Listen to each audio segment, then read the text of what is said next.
Well, it's been 7 months since the fires here in Southern California, but it's been close to 7 years since the Camp Fire. That's why we traveled to Paradise, California to get a bit of a roadmap and some understanding of what rebuilding may look like here. Well, today we're exploring one of the first questions fire survivors are faced with. Do you stay or do you go? Here's NBC4's Alex Rozier. For people in Pacific Palisades, Altadena, and in Paradise, wildfires changed so many lives in an instant. And almost immediately, every survivor is faced with the decision. Do you stay and rebuild or move? The answer is different for everyone. This is taken from our daughter's backyard in Chico, the morning of November 8th, which was the day of the fire. Rowena Drake didn't grab anything when her family evacuated Paradise, California during the 2018 Camp Fire. I thought I'd spend the night at my daughter's and come home the next day because I didn't really think our house would burn. But her home and 90% of Paradise burned. That's what it looked like a couple days later. Rowena and her husband Tom have lived in Paradise more than 40 years. They raised their kids here. Now several grandkids are nearby too. But after the Camp Fire, they faced a decision. Stay in Paradise or move? I never even thought about it. We didn't even really talk about it. It was just we're rebuilding. We're coming home. This is our home.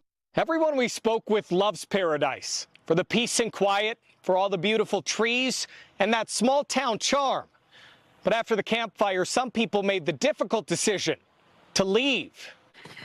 It just wasn't meant to be. Jen Porter used to live in Paradise, and while there, she says she was living her dream. It was perfect. It was everything I ever wanted. And I had a pool and an in-ground hot tub and an above-ground hot tub, and I was on over an acre. But after she lost her home and job in the Camp Fire, she left town.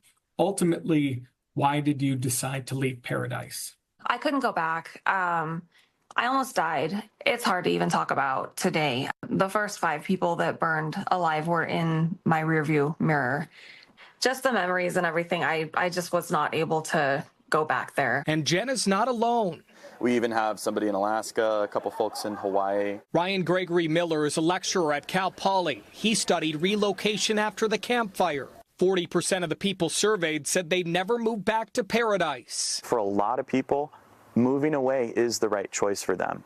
For some people, that means moving to a place with less hazard risk, or a place that's closer to work or closer to other family. Ryan's research found older people were more likely to leave. They move to where their kids are. But one of the biggest reasons people stayed was community. And that was significant beyond all of the economic and social things we tried to account for. For many people, the community ties are always going to be the most important thing. After January's fires here in Southern California, families in Pacific Palisades and Altadena now face a similar dilemma.